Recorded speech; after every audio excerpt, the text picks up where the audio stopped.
So today, you guys may have seen the If I Was President video, where I spoke about the need for the people to use our imagination, to use our minds and our hearts to make this world a better place.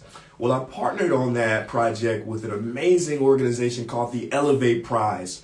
And Elevate picks three winners every year, right? And they give away $5 million to social heroes. I think it's about 10 of them total. We got 3 of them now today, which I'm really, really excited for. You know, these people are problem solvers. They are innovators in technology, in social movements. They're really just amazing people, and I'm so excited to allow you guys the opportunity, the chance to meet them today, to learn a little bit more about them and maybe inspire you. Today we're going to have three individuals, 3 leaders. One, we're going to have coming in Amanda Nguyen. She is the founder of Rise Justice Labs. She's coming in first, and she's followed by Fadi Dow. He's the founder of the Awaken Foundation.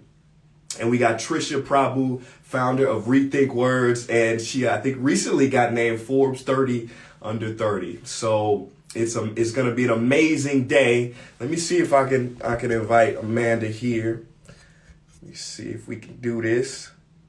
I'm super duper excited for you guys. Thank you guys for joining. What's up? What's up? Okay, yes. Hello. Yo, you are holidayed out. I love it. I know, it's my winter wonderland. It's quarantine. You gotta go all out. So I wanna ask you a few questions. Number one, tell me, Amanda, why did you decide to start your organization? So, I'm a super nerd. So my background's actually in astrophysics. I was at NASA, and I want to be an astronaut. It's something I still want to do. And unfortunately, like 1.3 billion people on this planet, I experienced rape. During my last semester at Harvard, I was raped on campus, and I remember going to the hospital and not knowing what the next steps were. I remember walking out of that hospital and feeling so alone. For the first time in my life, I fully understood the definition of lonely, and that you can make it through. For me at that moment, what I found out next was life-changing. I discovered that rape survivors' rights varied across the United States. I discovered that in Massachusetts, my rape kit, which is the evidence that's collected, could be destroyed, untested, at 6 months, even if the statute of limitations is 15 years. So I decided to do something about it. And what was really critical was I remember walking into my local area rape crisis center, and there weren't enough seats for us in that waiting room. And I thought to myself, wow, my story is not mine alone. And that's when I founded Rise. That's wow. Thank you for sharing that. I want to let everybody who's just joining us know a little bit more about your company, your organization, Rise. So Rise Justice Labs is a social movement, guys. It's an accelerator that invests in people from impacted communities to fix a broken justice system. Through advocacy, boot camps, training, funding, and access to legal services, Rise empowers people to pin their own civil rights into existence. That is incredible. I'm so inspired by just hearing your story. And also, I'm proud of you. I'm proud of you for turning, your situation into something that can empower people. And so thank you for doing that. I guess my next question would be, since you're a winner of the Elevate Prize, what are you planning to do with the Elevate Prize funding that you received?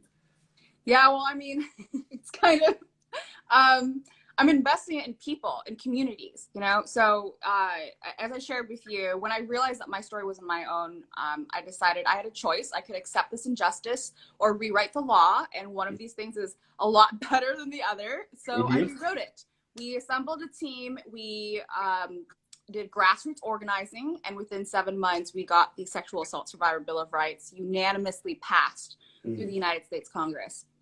But that's where the story starts. So when President Obama signed that in 2016, we heard from over 1 million people from around the world saying, hey, I'm also a survivor.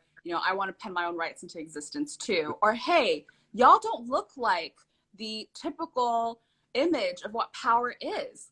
And if you can do it, if you guys are a group of young people of color, women-led, and you were able to do this, that means maybe I can do this too. I can have a piece of that democracy for myself that, after all, should belong to me. And what we have done with Rise Justice Labs is open a boot camp that teaches people, we call it School of Hope, so teaches people how to pass a law. For me, the measurement of a healthy democracy, if you go out on the street and you ask anybody, do you think you can pass a law? And they say no, that's a sign of an unhealthy democracy, because people should feel like they have agency. And I think, quite frankly, we've been gaslit into forgetting our own constitutional right, especially here in America, that we have the right to petition the government. That's it. That's it. We own the government, not the other way around. That's right. They serve us. That's it. That's it. Beautiful, beautiful, beautiful. I'm going to ask you one more question. It's a wild card question. All right. So, I'm a big reader, big reader. Let me ask you this. What books, I guess now, you can go, what are you reading now, or what book has impacted you throughout your lifespan that you will recommend to everybody listening in on this call?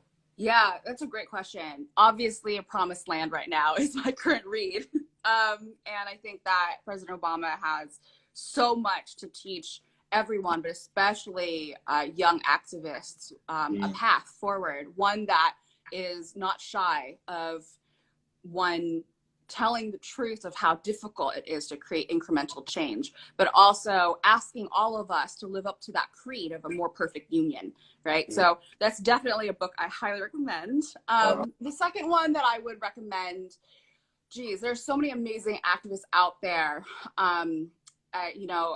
so many great authors, but obviously to go back to source material, for those who actually want to technically learn things, there's Run for Something.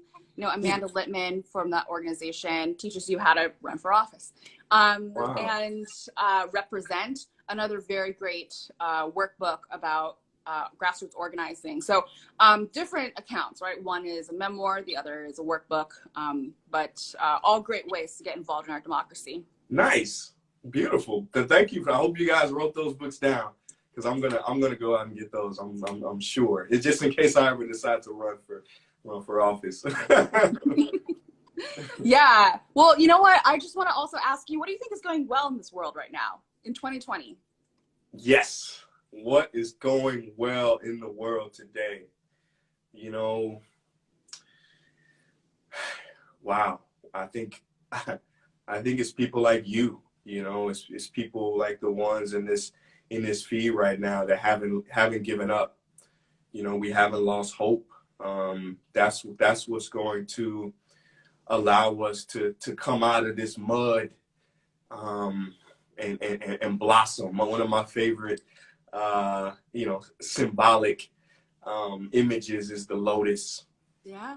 And the lotus, it can only grow in the muddy, dirty, ugly, stinky swamp, right? It's not growing on gold. It's not growing in the highlands. It's only from that. And I think that, people like you, people like the other winners of the Elevate Prize and Elevate themselves, and so many of us that are really heart-driven, wanting to solve the problem. So I think that's what's going right in the world is the people who are constantly, answering the call. We're picking it up and encouraging others to answer the call as well. Absolutely. I couldn't agree more. Beautiful. Well, thank you so much, Amanda, for joining us. You are an inspiration to all of us. I guess, does anybody in the here in the room right now have any questions, comments? We'd love to hear from you. Let me just scroll down. Oh, there's so many people supporting. So that's so wonderful. Hello. Yes. Calling from around the world. I just want to say, if y'all are interested in learning, and it doesn't have to be exclusive to the United States, if y'all are interested in learning how to pass law, Check out my Instagram, check out the organization's Instagram, that's risenow.us. As a website, and just follow along. Every Monday we have lectures. We're open sourcing it so that if you have an idea for your community to make it better, you can have access to tools to help realize that idea, because the people who have the solutions to the world's most pressing problems are the people who live that problem every day. That's you, and you can absolutely change your world. Beautiful. Beautiful. Thank you so much for your encouraging words. Everybody follow Amanda right now. Please do that. Click her name and follow her. Thank you so much for joining us today, Amanda. And yeah, of course. Hope to see you soon. Once things are good to travel, maybe we can. I know. Thank you. All right, take care. Nice. That was Amanda Wynn. Super duper amazing story. I'm inspired by just people who take the negatives and flip them into positives, and not only positives for themselves, but positives for the world. So that's Rise Justice Labs is an amazing organization, and I hope everybody out there follows and supports them. So let me see who we got up next. I think we got Fadi. He's coming in. Let me invite him in here real quick. Oh, there he is. Hello. I love it. I love the backgrounds, everybody. I've just got this like green screen back here. What is it? This is a beautiful painting by an Egyptian artist, a marvelous artist that I love so much. I'm in the office of Adyan, and I brought this painting from Egypt. Yeah. Very nice. That's the one. I got a bucket list of places I want to go, and Egypt is at the top of that list. So welcome, Fadi. I'm going to give the people a little bit of a background on you. So Fadi Dow is the founder of the Adiyan Foundation, an organization that is taking a grassroots approach to diversity and inclusion in the Middle East and North African region. So their work is shifting negative stereotypes and cultural misunderstandings behind ongoing conflict in the area, starting with an interfaith curriculum and activating the community at every level, from youth to educators to policymakers. Welcome, Fadi. Thank you for being here. Thank you, Prince. It's amazing to be with you and with all the audience here. Welcome. So let me ask you, why did you decide to start your organization? It was in August 2006, and it was one of the most violent phases of the war in Lebanon, where everything was being destroyed, not only infrastructure, houses, but also lives, and worse than that, hope. I think the hope in the heart of people started to be destroyed, because we lived 15 years of civil war. We thought that it was finished, and then another cycle of violence, of destruction, of losing lives. And so with 4 other friends, we were in the midst of this war, in fact, thinking that we are facing a dilemma. Or we lose hope, and so we leave the country, we leave the region, and we leave, our people. Or we stay there and we do something. If we are unable to save lives, at least to save hope. The hope that even in the midst of the war, life is still stronger than death, And this is why, in fact, the blessed decision was taken at that moment was August 6, 2006, to found Adiyan and to fight to save hope in the hearts of people. This is, what made Adiyan today this organization that is serving everywhere in Lebanon, in Iraq, in Yemen, in Syria, mainly in Arab countries, but also beyond also the Arab region. And we are so happy to see that we are still nurturing, hope in the hearts of people, for example, in the north of Iraq, who suffered from Daesh, ISIS, terrorism, and so on. And they are rebuilding together today, their lives and their cities and their countries. Wow. Fight to save hope in the hearts of people. That is beautiful. Exactly. That is so beautiful. And that's the foundation of everything, Everything is if we can, I always say what comes from the heart reaches the heart. And as for myself, speaking for myself, as a creator, this is what I try to do. I try to reach to the hearts, because I know when you can change the heart, or when you can save the hope, like you said, inside of the heart, that's when real transformation happens. That's when we bring this world back to, I think, where it should be and could be. Exactly. So Fadi, let me ask you, what are you planning to do with the Elevate Prize funding that you received? We are very much inspired by you. You know, you have more than 1 billion views on YouTube and Facebook.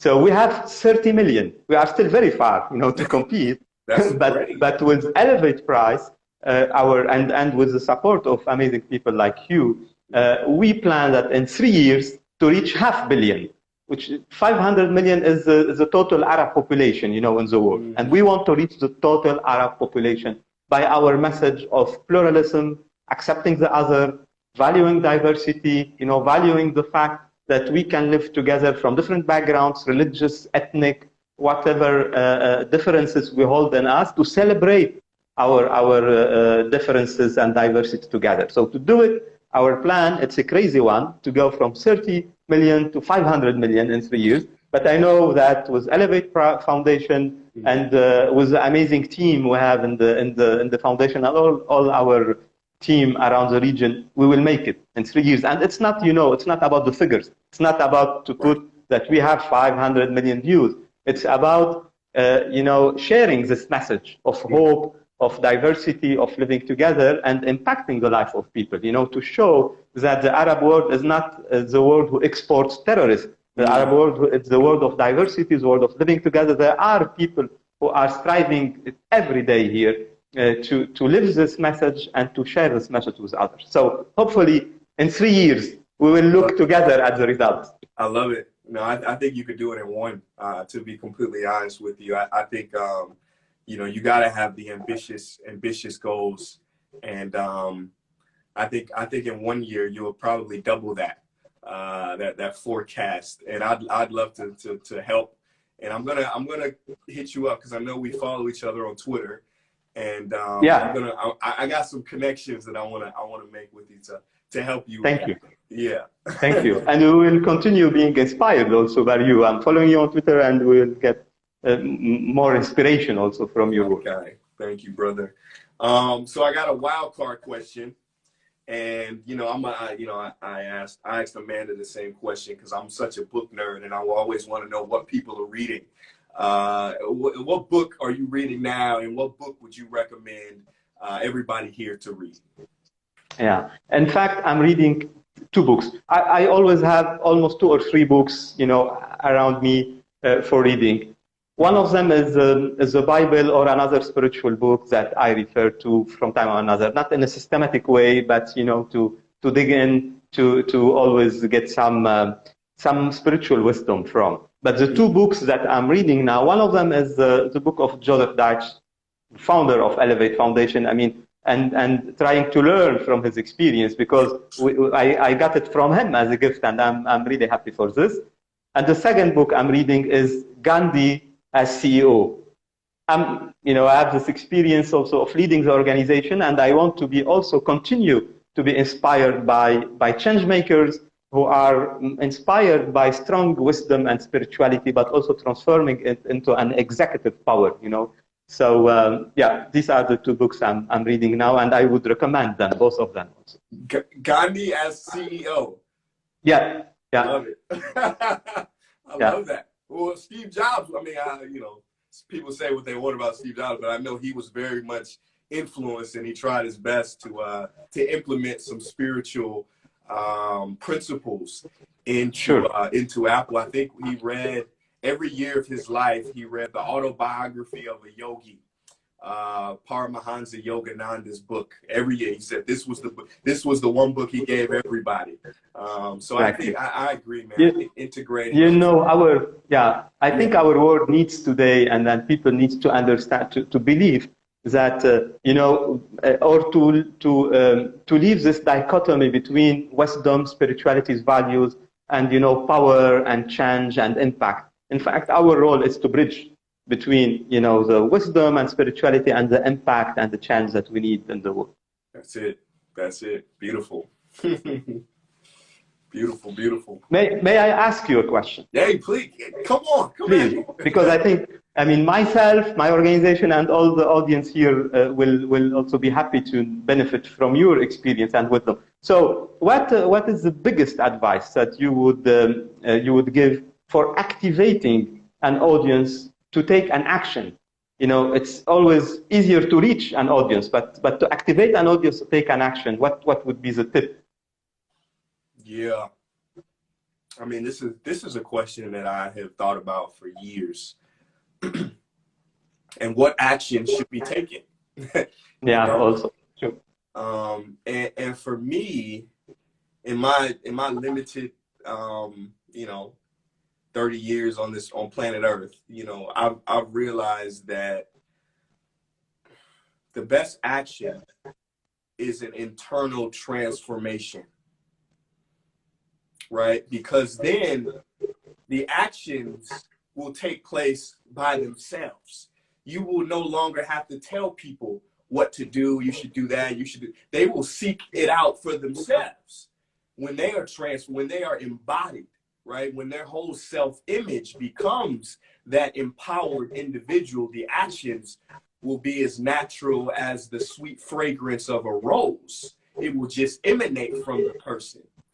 So wow.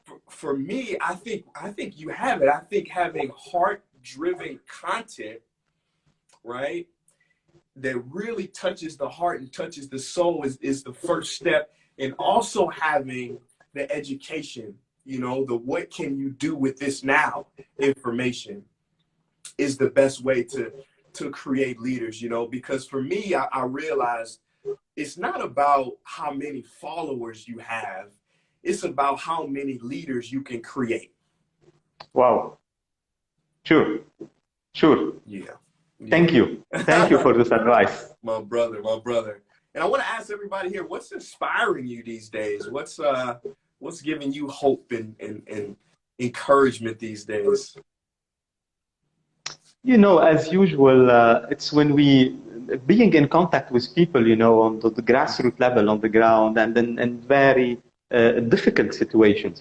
I think about north of Iraq, Upper Egypt, Yemen, for example. We are working with 30 women influencers in Yemen. You imagine women there in all difficult circumstances they live. They are trying to influence people through their social media also to spread awareness about safety, in the COVID-19 challenge today, or about stopping war, peace building. So those people, very simple people, but taking action, taking action for the good and to save hope in the heart of people are always my inspiration. It's not, the top leaders. It's the grounded people, simple people on the ground doing the chant. Of course, I continue, as I mentioned, for example, Gandhi or others. I mean, getting the wisdom of the world, let's say, leaders also. That's it. Love it, man. So the great fools, right? The good of humanity inspires him daily. I love it. Donato says, connecting to life and others. Quasi, a strong, motivated mind keeps me going. You have to keep the strong and motivated mind. That's first things first. That's first things first. Well, Fadi, thank you so much for joining us. Thank you, friend. Thank you so much for your work that you have been called to do on this planet. And we'll be in touch. Everybody go and follow the Foundation right now and stay tuned stay watching, stay up to date on their journey. Thank you. Take care, brother. Wow. Okay. Amazingness. This is an amazing start to my day. So, all right. So next we have somebody amazing. Actually, we're kind of in the same class. She was Forbes 30 under 30 recently, and I got Forbes 30 under 30 a while ago. Trisha Prabhu. Let me see if I can find her. She's got Rethink Words. Rethink those words. Let's see. Hello. Hey. Hello. How are you? Excellent. Having a great day. How are you? I'm good. I'm good. It's wrapping up a crazy year. So I know, just right? reflecting on that and spending time with family and friends. I'm so excited to be here today. That's it. You know, you just mentioned something I just want to comment on real quick. I think it's so important to pull that rubber band back at the end of the year, to really sit Absolutely. and be still and reflect, like you said, because we've been through a lot. We've been through a Yes. lot this year. Yes. Yeah. Well, thank I you feel so like much. it's been a lot of go, go, go and not enough time to just step back and really understand, reflect, meditate, take that moment to find peace. So trying to do a little of that. You know, somebody once said you got to slow down if you want to go fast. Yes. And it sounds like a paradox, but it's true. You know, I think there's a lot of success that can come through stillness, and just really setting your course. You know, setting your Absolutely. compass. Well, thank you so much for joining us here. So Trisha is founder of an organization, guys, called Rethink Words. I love the title. And so Trisha is fiercely taking on cyberbullying. She is the inventor of Rethink, a technology that allows teens to pause before posting something offensive online. The approach has been shown to reduce offensive messages from 71% to 4%. That is incredible. Thank you. Dang. Wow. Thank you so much. I think I've seen so many videos of you pitching this and talking about this, and it's just an amazing concept that I was really curious in. And you know, me being in the digital space, I see bullying each and every day. Yeah. So I want to ask you, why did you decide to create this concept, start this organization? Yeah, absolutely. In my case, it was a very personal issue to me. So I grew up in the suburbs of Chicago, and the demographics have changed. But when I first moved here and lived here, we were one of the few families of color on the block, and so I always grew up feeling different, feeling almost like an alien, and sometimes in a world where I didn't belong. And some of that resulted in pushback at school, bullying, teasing, and when we all got phones. Sometimes it was mean messages or tricks, things that were, really rude, that were played on me, via phone. And I tried, I think like a lot of young people, to just push those experiences away and move on with my life. I don't want to think about this anymore. I just want to push on. But then I started reading the stories of all of these other young people who had been bullied, cyberbullied for years and years. And sometimes the consequences were quite literally deadly. And I remember thinking, something is wrong. The internet was created so that we could, equalize access to really important resources, so we could spread messages of love and positivity, the work that you're doing each and every day, not so that, the worst of who we are can become, something that spreads and goes viral and hurts people. So I thought, okay, I know as a young person, I don't have a ton of resources or life experiences, but I do have a unique understanding of this issue. I do have a passion to make a difference. So let me go out there and try and create a product. So I started doing a lot of research. I started doing a lot of inventing, and ultimately the concept I stumbled upon, Rethink, just this very simple idea, right? Give someone a chance to pause, review, and rethink sending an offensive message.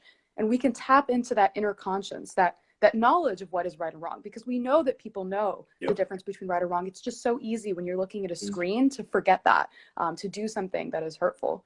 And saw those amazing statistics, realized this was an amazing product that could make the internet so much more positive, and just went from there. Wow. I love it. So I mean, this is my own limited interpretation, but what it seems to me like you're essentially doing is you're using technology to stimulate more mindfulness. Exactly. Yes. And mindfulness is what we need.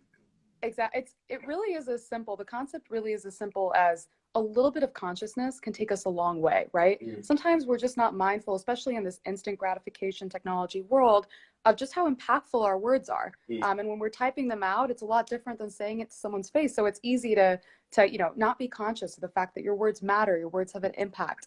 And so just by giving people a chance, not putting blame on them, saying, hey, you're human, we all make mistakes. Let's just be a little bit more conscious, mindful. of what we're saying. And in doing that, we can all be responsible digital citizens. We can all uplift and empower one another. Beautiful, beautiful, beautiful.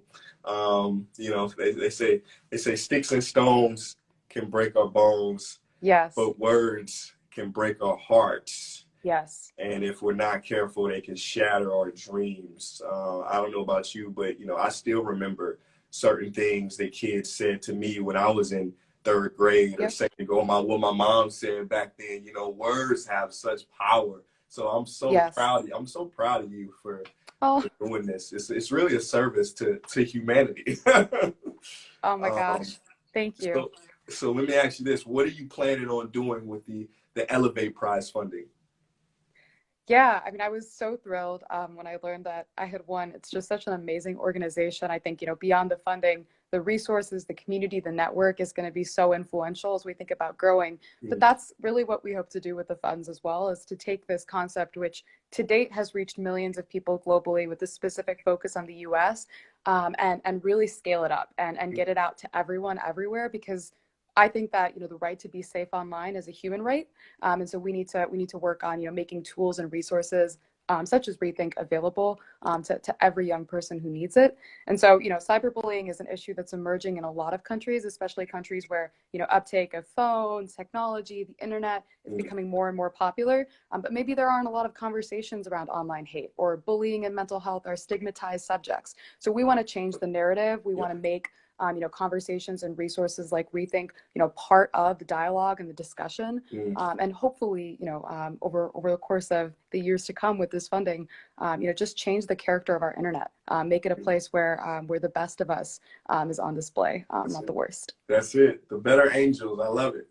I love it. I love it. So awesome. Well, clearly you're so brilliant, and you've come into this world, I think, with so many gifts, like maybe since birth. And I think it's an amazing thing that you too have answered the call, and you're constantly, you know, very ambitious to solve real human problems that are literally taking lives. One question that I ask everybody so far, because I'm a book nerd, and the question is, what I guess for you, I'll switch it up a little bit. What book, you can say 1, 2, or 3 books that you've read in your life that have allowed you to be who you are? Yeah. So first of all, I've been watching along, and I'm also a book nerd. When I was growing up, before I got into entrepreneurship and activism, I thought I wanted to be an author because I loved reading so much. But I would say 3 books that I think kind of reflect 3 different parts of who I am. In terms of my values, I think the book that has set the course for my values, really instilled in me just a, you know, a clear set of values, is To Kill a Mockingbird, a classic by Harper Lee. And it's just one of those books I try and reread it once a year at least, because there's just so much wisdom, you know, and not just in, you know, the main plot line of the story, but just in the perspectives and the conversation and the dialogue. So I think that's a book that definitely, you know, setting my values, promoting equality, tolerance, respect for all, that I think has been really critical. In terms of who I am and who I strive to be, I think a great book that I love is Grit by Angela Duckworth. I highly recommend it if you haven't read it. It's basically, the premise is, you know, we often hear from people that in order to change the world or to be amazing, you have to be smart. You have to be talented. You need to have genius IQ. I'm sitting here right now, I can tell you, as a 20-year-old as a 20-year-old kid, that is not what it's about. And that's what this book is about. It's about finding that perseverance, that passion, that issue that you're really caring about. And then, you know, the spirit to go after it, that makes all the difference. That's what really matters. So that's another phenomenal book.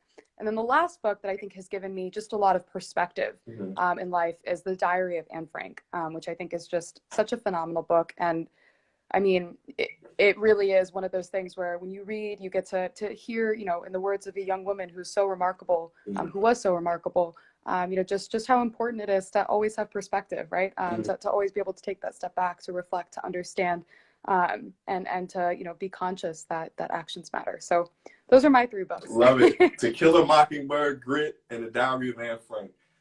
I love it. I love it. I love it. I gotta read. I don't think I read To Kill a Mockingbird since like school day, like early school day. I gotta revisit that one. Yes, it's a great book. I have a question for you, Prince, if it's okay, before we hop off. What you got? So I've been reflecting a lot, in the spirit of reflection, the past couple months on how Rethink got started. It's been an amazing journey, and I'm curious what your story is in terms of when you were getting started. What's one thing you wish you would have known, and kind of advice that you give to anyone who's on right now who's thinking of starting something or wanting to pursue their passion? What's one thing that you wish you'd known and that you wish you could share with yourself, your earlier self, what you think would have helped you? Yeah. Wow. Well, I think, all right, so I'm gonna give you two answers. Okay. Number one, I think, listen, I grew up as a very complacent kid. My teachers wanted to hold me back a grade. I sat in the back of the classroom. I was a potted plant. I didn't care about education, anything like that. But it was several years later that I realized every problem you have, somebody else had it, transcended it, and wrote a book about it. So I realized the more I think it was Warren Buffett, the more you learn, the more you earn, right? And I don't think earning as just, wealth and finances. I think the wealth of spirit and knowledge in whatever field that you're in. And once I really just became a book nerd, a reader, the real leaders are readers, I think. Once that happened, my whole life changed. So that's one thing. Two, so I would recommend everybody to read and become an expert in what you love, the subject that you love. And I think they say if you literally read a chapter a day for about 4 years, you'll become an expert in the top 1% of that field that short of time span. So I think reading and absorbing that information is so important. Yes. But number two is, is self-image. They say you can't outperform your own self-image. The reason why you see a lot of, people who win the lottery, revert back, lose all their money and revert back to the old themselves is because they still have an image in their minds of themselves as this poor person. Right? The reason why you might see somebody who's been overweight for a long time, they have this journey, they lose a bunch of weight, and then a year later they go back is because they haven't changed the self-image. So I think for me, when you really work on your self-image, on your belief in who you are, who you want to be, when you actually become the habits that you want to create, be that person, right? You're not writing a to-do list, you're writing a to-be list. That is the step that I wish I had learned earlier. But it all came at a perfect time, right? It all comes at a perfect time. Wow. I'll give you one so more. Inspired. I'll give you one more just to complete the trinity, and that's vulnerability. I think vulnerability is the most epic, strongest power that we have. And once we share our own stories, our deep stuff that we have inside of us that we're scared to share, we not only empower ourselves, we empower the world. And so to be able to share your vulnerability, I think is a hack to growth, to success, and to freedom. Absolutely. Oh my gosh. Wow. I'm so inspired. You're just preaching truth out there. Hey, I'm inspired by you, so hey, the feeling is mutual. Thank you so much for coming on, Trisha. You were a big inspiration, I think, for all of us. Thank you so much, and we'll be in touch. I'm from St. Louis, and then you say you were from Chicago, so we're like Midwest, best West. Yeah, exactly. Wonderful. So have a beautiful weekend, and thank you so much for the work that you continue to do. Thank you for spreading so much love, and thank you for having me. I hope you have a great weekend. Stay in touch. If you want another awesome video in our Black Excellence series, check out the video right there next to me. I think you'll enjoy it. Continue to believe, and I'll see you there.